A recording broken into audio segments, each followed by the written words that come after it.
Irfan Qureshi, if you can hear us here from the studio, what are scenes like over there? We were getting earlier visuals from Srinagar and Jammu. सब एक दूसरे को मिठाई खिला रहे थे, नारेबाजी हो रही थी जय हिंद की. The tricolor was being, it was the only color that you could see filling up the sky as well. क्या कुछ बता सकते हैं अभी आप वहाँ से?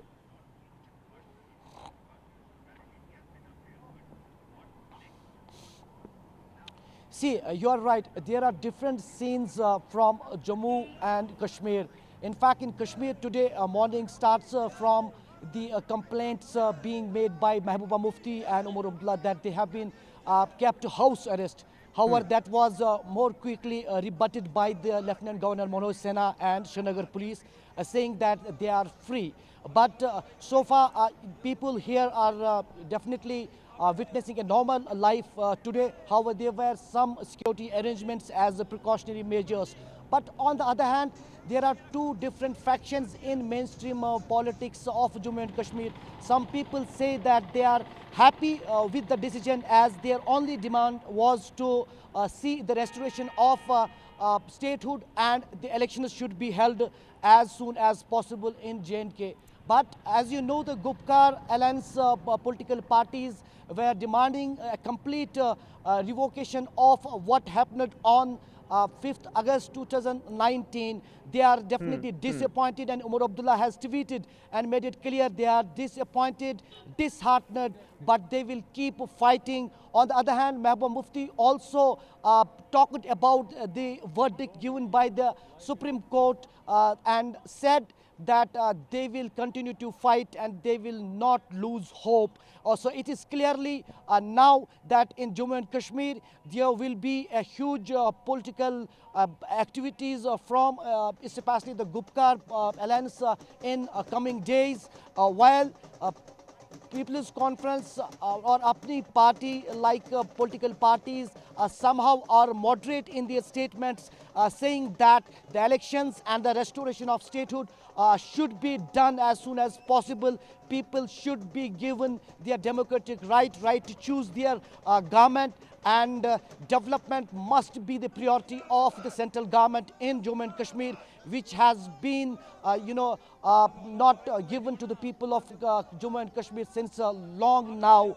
Especially about the Reconciliation Commission, Kashmiri Pandit are very excited, saying that this was much needed, and the Supreme Court has finally talked about them and make it sure that justice will be given and it should prevail. On security front, there were apprehensions that there could be some law and order problem in some sensitive places of Kashmir Valley. Security deployment was kept on standby. However, there was no restrictions for the normal movement of people in any part of Kashmir, except some frisking was definitely seen in Gupkar Road, where Mehbooba Mufti, Umar Abdullah and Farooq Abdullah is stationed. That was done somehow as a precautionary if you can hear me, also touch upon the fact that now the Supreme Court has said that there are going to be assembly elections soon, like as soon as possible, could be as early as September in 2024. How big of a statement is this coming from the CGI itself, clearly telling the Election Commission that, hey, you know what, now that you've carried out these panchayat elections, these municipal polls in various areas, how about we go around and get the assembly elections done as well? How big is this for Jammu and Kashmir?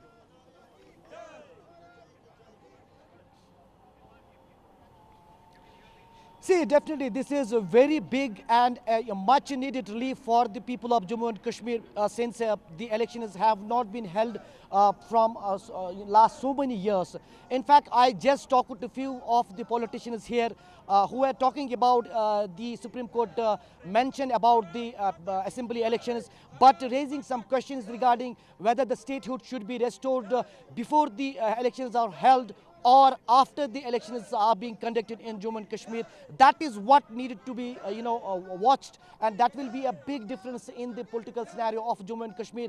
If elections are held after the restoration of statehood, then definitely the political parties like Gupkar Alliance will be eyeing that, and maybe some political analysts also pointing out that they will be definitely trying to attempt revocation of some of the orders that have been issued since 2019. It will be a big political fight from Gupkar Alliance, as they have mentioned and pointed out that they have not lost hope and they will keep fighting for their rights. But for people, it is much needed relief, and as it is over, Supreme Court has definitely made it clear that Article 370 was temporary and people should move on. That's what people also believe, they should move on.